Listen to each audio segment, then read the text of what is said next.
ഹരിശ്രീ ഗണപതായ നമഃ. വിഘ്നമസ്തു. ജ്ഞാനപ്പാനയിലെ അടുത്ത ഭാഗം. കൃഷ്ണ കൃഷ്ണ മുകുന്ദ ജനാർദ്ദന കൃഷ്ണ ഗോവിന്ദ നാരായണ ഹരേ അച്യുതാനന്ദ ഗോവിന്ദ മാധവ സച്ചിദാനന്ദ നാരായണ ഹരേ.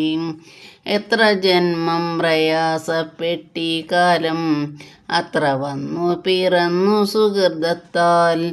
എത്ര ജന്മം മലത്തിൽ കഴിഞ്ഞതും എത്ര ജന്മം ജലത്തിൽ കഴിഞ്ഞതും എത്ര ജന്മങ്ങൾ മണ്ണിൽ കഴിഞ്ഞതും എത്ര ജന്മം മരങ്ങളായി നിന്നതും എത്ര ജന്മം മരിച്ചു നടന്നതും എത്ര ജന്മം മൃഗങ്ങൾ പശുക്കളായി അന്ന് വന്നിട്ട് ഈ വണ്ണം ലഭിച്ചൊരു മർത്യജന്മത്തിൽ മുമ്പേ കഴിച്ചു നാം.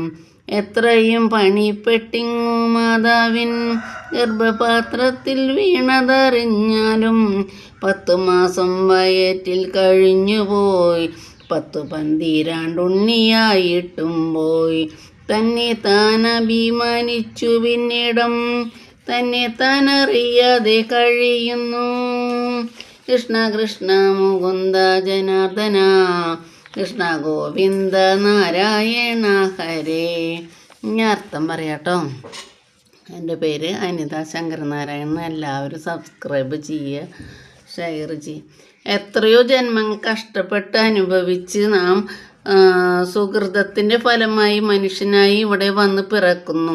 അതിൻ്റെ മുമ്പ് തന്നെ എത്രയോ ജന്മങ്ങൾ നമ്മൾ മലത്തിലെ കൃമികളായും ഇഴജന്തുക്കളായും മൃഗങ്ങളായും പശുക്കളായും ജനിച്ച് നശിച്ചതിന് ശേഷം വളരെ പണിപ്പെട്ടാണ് നമുക്കൊരു അമ്മയുടെ ഗർഭത്തിൽ മനുഷ്യനായി ജനിക്കാനുള്ള ഭാഗ്യം സിദ്ധിക്കുന്നത്.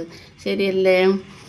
മാതാവിൻ്റെ ഗർഭത്തിൽ 10 മാസം കഴിച്ചു കൂട്ടി ജനിച്ചു കഴിഞ്ഞാൽ 12 വർഷം ബാല്യകാലമായി പോകുന്നു. പിന്നെയുള്ള കാലം ദുരഭിമാനത്തിന് വശംവദനായി തന്നെ മനസ്സിലാക്കാതെ കഴിയുന്നു. ശരിയാണ്. 12 കൊല്ലം നമ്മൾ അമ്മമാർ അച്ഛന്മാരൊക്കെ പറയുന്നത് കുറച്ചൊക്കെ കുട്ടികൾ അനുസരിക്കും. അത് കഴിഞ്ഞാൽ പിന്നെ അവർ അമ്മേനെ നോക്കില്ല, അച്ഛനെ നോക്കില്ല, ആരും നോക്കില്ല. സ്വന്തം ഇഷ്ടപ്രകാരം ഞാനൊക്കെ വലുതായി എന്നുള്ളൊരു ചിന്ത.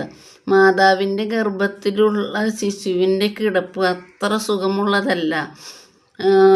പണ്ഡിതന്മാർ പറയുന്നു അവിടെ നികൃഷ്ട ജീവികളായ നമ്മുടെ എന്താ പറയുക പുഴുക്കളുടെയും ഇടയിലൊക്കെ കിടന്ന് നമ്മൾ വയറ്റിലൊക്കെ ഇങ്ങനെയാണ്